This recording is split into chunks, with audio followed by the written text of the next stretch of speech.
سلام تعنا هبلنا تخطاتلتي أقسماويان مراخة بحفاش AMN نزي ساعات تسنادو زيناتات إنه فلما غندي ندبتاتينا مقالة أب منغو سنة تتطتان سقات وحس من كسقاسن مودعة تفليدو أبال ودب بايتونا زخونة شعبية أب مقالة مستراوي بيت صحفة كم زخفته أبقالعو تراويت إثيوبيا بسرعة عبقوننا يزلو كبل مريت تجراي قوبيت وحيز زلو نبعلو يتكزي زبيلو زت وعدو حيلي قليزو أب تجراي تقامو أنصار قدود عسكرنا حوحات النقط على مخانو تفليدو نايزيو من كالو تنزرزر كسعبيو سناي مكتتال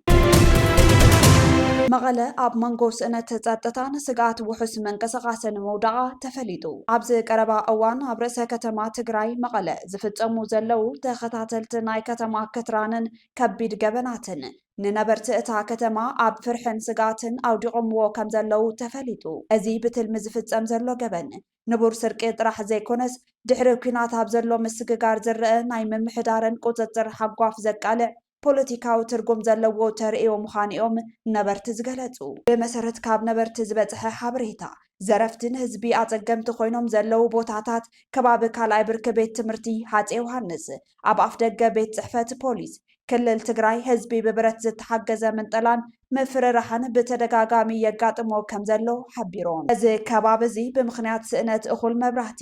ጎደናን ምንቅስቓስ ጸጥታን ቀትሪ ይኹን ለይቲ ስጋት ምንቅስቓስ ማሕበረሰብ ፈጢሩ ከም ዘሎ ነበርቲ ይሕብሩ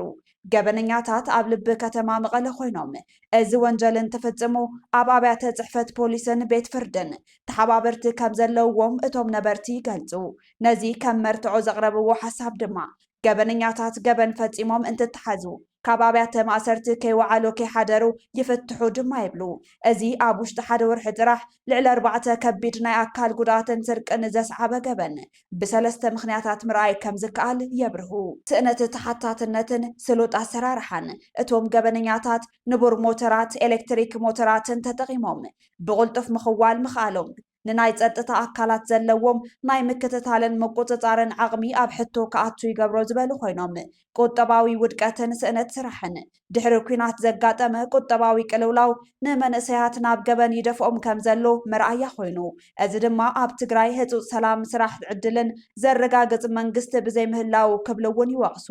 ገበነኛታት ክትሓዙ ዘይምኽኣሎም ድማ ኣብ መንጎ ህዝብን ሓይልታት ጸጥታን ዘሎ ናይ ምትምማን መንፈስ ተመናሚኑ ከም ዘለውን ገምጊሞም ኣባል ውድብ ባይቶና ዝኾነ ሻዕብያ ኣብ መቐለ ሚስጥራዊ ቤት ጽሕፈት ከም ዝኸፈተ ኣቃሊዑ ኣባል ውድብ ባይቶና ትግራይ ኣይተ ክብሮም በርሀ ብዛዕባ ህልው ፖለቲካውን ጸጥታውን ኩነታት ትግራይ ኣመልኪቱ مسفانا تلفزيون ኣብ ዘካየዶ ቃለ ምሕተት ሻዕብያ ኣብ መቐለ ሚስጥራዊ ቤት ጽሕፈት ከም ዝኸፈተ ኣቃሊዑ ኣይተ ክብሮም ወሲኹ ሻዕብያ ምስ ጽምዶ ብዝተኣሳሰር ምኽንያት ብዘይ ከልካሊ ከም ድላዩ ኣብ ትግራይ ይንቀሳቐስ ከም ዘሎ ገሊጹ እዚ ከምዚ ዓይነት ኣካይዳ ኣብቲ ክልል ንዘሎ ልዕልና ሕግን ጸጥታዊ ቁጽጽርን ኣብ ሕቶ ዘእቱ ጥራሕ ዘይኮነስ ኣብ ህዝቢ ትግራይ ዓብይ ስጋትን ዘይምርግጋእን ክፈጥር ከም ዝኽእል ኣጠንቂቑ ብዘይካዚ ነቲ ንክልል ትግራይ ንነዊሕ ዓመታት ክመርሕ ዝጸንሐ ሕወሓት ብትሪ ነቒፉ ሕወሓት ኣብ ዝሓለፉ ዓመታት ዝተኸተሎ ጉጉይ ፖሊስታትን ውሳነታትን ኣብ ልዕሊ ህዝቢ ትግራይ ማዕለያ ዘይብሉ ስቓይን ዕንወትን ከም ዘስዓበ እውን ኣይተ ክብሮም በርሀ ሓቢሩ ሰራዊት ኢትዮጵያ በስሩዕ ኣብ ጎንና ዘሎ ክብል መሬት ትግራይ ጎቢጡ ሒዙ ዘሎ ንባዕሉ የተከዘ ዘቢሉ ዝጽውዕ ዕጡቕ ሓይሊ ገሊጹ ኮሎኔል ደመቀ ዘውዱ ንተከዘ ዘብ ከም ኣካል ሃገራዊ ምክልኻል ENDF ምዃኑ ኣፍሊጡ ነቲ ዕጡቕ ሓይሊ ሕጋውን ወግዓውን ሽፋን ንምሃብ ዝተገበረ ናይ ስልጣን ሪቶሪክ እዩ ዝብሉ ወሃብቲ ርእይቶ ነቶም ኣብ ልዕሊኡ ዝለዓሉ ቀዋማዊ ሕቶታት ንምምካት ዝዓለመ ስጉምቲ እዩ ድማ ይብልዎ እዚ ሓይሊ ኣብ ልዕሊ ተጋሩ ስነ ህዝባዊ ለውጥን ናይ ዘርኢ ምጽራይ ክስተታትን ዲሞግራፊክ ኢንጂነሪንግ እናፈጸመ ዝርከብ ምዃኑ ሂማን ራይትስ ዎች ዝገለጸ እንትኾን እቲ ሓይሊ ንምዕራብ ትግራይ ወልቃይት ጸገዴ ከም መትሓዚ ብምጥቃም ቀጻሊ ዘርኢ ምጽራይ ስጉምቲ ኣብ ልዕሊ ተጋሩ ይፍጽመሎ ዝበሉ ሓበሬታታት ካብ ተጋሩ ምዕራብ ትግራይ ይቕጽለለው ነቲ ጉዳይ ከብታራ ናይ መሬት ምስሕሓብ ወጻኢ ናብ ከቢድ ሰብአዊ መሰላት ገሰትን ስነ ህዝባዊ ቅርፂ ናይ ምቕያር ዲሞግራፊክ ቼንጅ ስትራቴጂክ ወንጀል ከም ዘደይቦ ድማ ይንገር። መግለፂ ደመቀ ዘውዱ ነቲ ኣብቲ ዞባ ዘሎ ማሕበራዊ ፍሕፍሕ ብዝያዳ ዘጋደደን ቂምታ ዘዘርእን እዩ ክብሉ እውን ገሊፆም። እዚ ተከዘዘብ ዝተባሃለ ሓይሊ ምስ ፌደራል ሓይልታት ምፅግዑ ነቲ ኣብ ውዕሊ ፕሪቶርያ ዝተቐመጠ ኩሎም ዘይወግዓውያን ዕጡቃት ሓይልታት ዕጥቂ ክፈትሑ ኣለዎም ዝብል ዓንቀጽ ዘፍርስ ኮይኑ ከሎ ሰራዊት ኢትዮጵያ መሬት ትግራይን ህዝብን ጎቢጡ ንምሓዝ ዝምውሉ ሓይሊ እቲ ውዕል ብሙሉእ ምፍራሱ ዘበስር ፍጻመ ምዃኑ እውን ይግለጽ ኣሎ። እቲ ሓበሬታ ከም ዘርእዮ ወልቃይት ፀገዴ ሕዚ እውን ናይ ሓይልታት ምስሕሓብ ኮይና ኣላ። ብሓደ ወገን ሓይልታት ኣምሓራን ፌደራልን ንተከዘዘብ ከም ዋልታ ክጥቀምሉን ከለው ብካልእ ወገን ድማ እቲ ሓይሊ ኣብ ልዕሊ ተጋሩ ፅንተት ዝፍፅም ዘሎ ዘይሕጋዊ ጉጅለ ምዃኑ ዝገልጽ ሓይሊ እዩ። ኢትዮጵያ ካብ ናይ ለውጢ ተስፋ ወፅያ ናብ ዝኸፍአ ትካላዊ ገሰት ሰብኣዊ መሰላትን ወታደራዊ ምሕደራን ትሰጋገር ከም ዘላ ተገሊጹ። ኢትዮጵያ ካብቲ ኣብ 2018 ዓ.ም ዝነበረ ናይ ለውጢ ተስፋ ወፅያ ናብ ዝኸፍአ ትካላዊ ገሰት ሰብኣዊ መሰላትን ወታደራዊ ምሕደራን ትሰጋገር ከም ዘላ OMCT ዝተባሃለ ትካል ኣፍሊጡ። ቀዳማይ ሚኒስተር ኣብይ ኣሕመድ ናብ ስልጣን ክመፁ ከለው ዜሮ ስቅያት ክህሉን ኣብያተ ማእሰርቲ ክዕፀውን ቃላት እዮም ነይሮም። ሕጂ እቶም ዝኣተውዎም መፅባዕታት ፈሪሶም ኣብያተ ማእሰርቲ ተበራኺቶም ሱቱራት መድሓኒታት ከም ኣዋሽ ኣርባ ተተኪኦም ከም ዘለው ኣፍሊጡ። እዚ ድማ መንግስቲ ካብ ዲሞክራሲያዊ ለውጢ ይለቅቕን ንድሕንነት ስልጣኑ ንምሕላው ናብ ዝረቐቐ ኣገባብ ስቅያትን ዓፈናን ተመሊሱ ከም ዘሎ የርኢ ይብል እቲ ሓበሬታ። ኣብ ኢትዮጵያ ብተደጋጋሚ ዝእወጅ ህፁፅ እዋን ኣዋጅ ንመንግስቲ ካብ ተሓታትነት ነፃ ዝገብር ሕጋዊ መሸፈኒ ኮይነሎ ድማ ኢሉ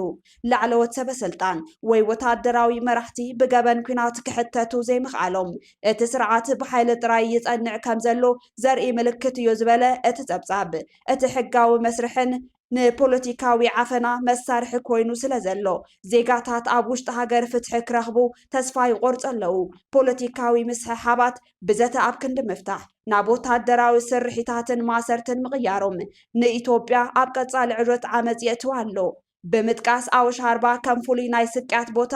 መንግስቲ ንፖለቲካዊ ተቐናቐንቱ ከም ፀላእቲ ሃገር ገይሩ ከም ዝርኦም ዘርኢ እዩ ክብል ኣፍሊጡ።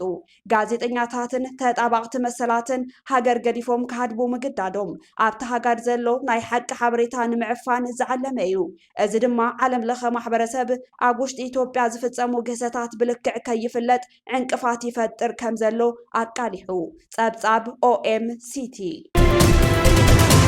ኣብ ሱዳን መዕቆብ ተመዛበልቲ ተጋሩ ሓደጋ ባርዕ ሓዊ ኣጋጢሙ 13 ጉንበት 2018 ዓ.ም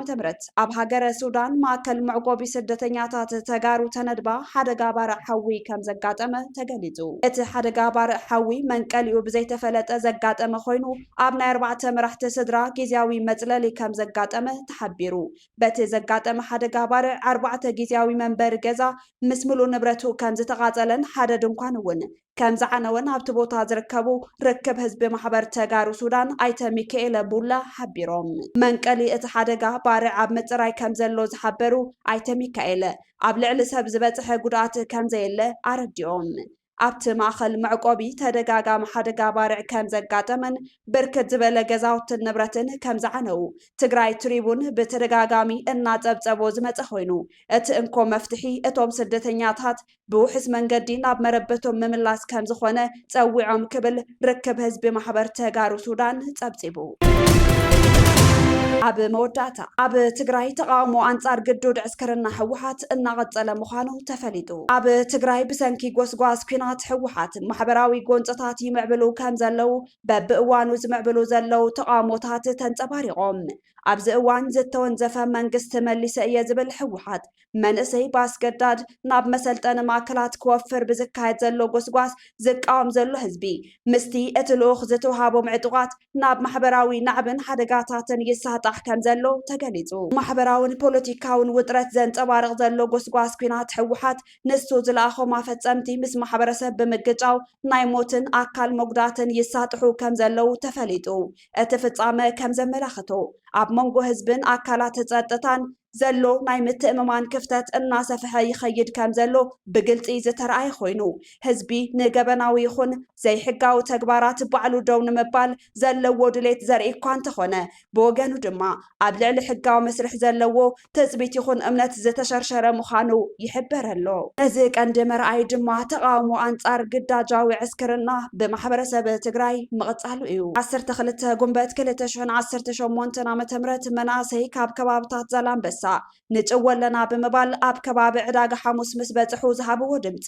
ኣብ ትግራይ ዳግማይ ናብ ውግእ ንምእታው ዘሎ ፍርሕን ተቃውሞን ዘርኢ እዩ። እዚ ፍጻመ እዚ መንእሰይ ትግራይ ንኩናት ኣይንስለፍን ዝብል ተቃውሞኡ ብተግባር ዝተረኣየሉ ኣጋጣሚ ኮይኑ ኣሎ። ስነ ልቦናዊ ጽልዋ ድሕሪ እቲ ዝሓለፈ መሪር ኩናት ማሕበረሰብ ትግራይ ብሓፈሻ መንእሰይ ድማ ብፍላይ ካልእ ዙር ደም ምፍሳስ ከም ዘይደሊ ግሁድ ምልክት እዩ። ቁጠባዊ ጽልዋ መናእሰይ ካብ ስራሕን ትምህርትን ተፈላልዮም ናብ ዕጥቂ ክኸዱ ዘለዎም ተቃውሞ የርኢ እኳ እንተሃለው ህወሓት ሕዚ እውን ካሊእ ዙር ኩናት ንምጅማር ኣብ ጽዑቕ ርብርብ ከም ዝርከብ ተፈሊጡ ኣሎ።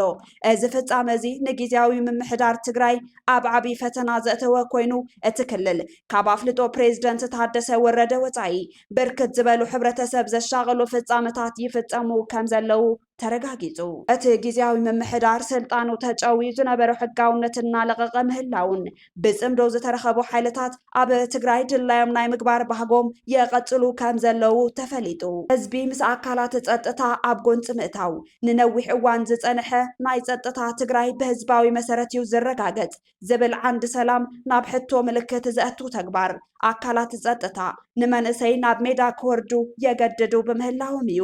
ነዚ ዜና መወከሲ ዝኾነ ሓበሬታ እቲ ኣብ ዞባ ምብራቅ ከተማ ዕዳጋ ሓሙስ 12 ጉንበት 2018 ዓ.ም ዝተረኣየ ህዝባዊ ምንቅስቓስ መንእሰይ ትግራይ ካብ ኩናት ወፃኢ ዘሎ ናይ ሰላምን ስራሕን ኣማራፅታት ከም ዝደሊ ዘርኢ ደወል መጠንቀቕታ እዩ ብምባል ኣዘራራቢ ኣጀንዳ ኮይኑ ኣሎ። ብሕወሓት ዝለኣኹ ዘለው ኣካላት ግሉጽነት ዝጎደሎ ስጉምቲ ካብ ምውሳድ ተቆጢቦም ምስ ህዝቢ ብምምኽኻርን ሕጋዊ መስርሕ ብምኽታልን ባህጊ ሰላም ህዝቢ ትግራይ ክድግፉ ይግባእ እናበለ እዩ ማሕበረሰብ ትግራይ። ካብ ኣኽሱማውያን መራኸቢ ሓፋሽ ናይዚ ሰዓት ዜናታት ክትከታተሉ ጸኒሕኩም ንምክትታልኩም ነመስግን። ምስ ዝተረፉ መደባትና ሰናይ ግዜ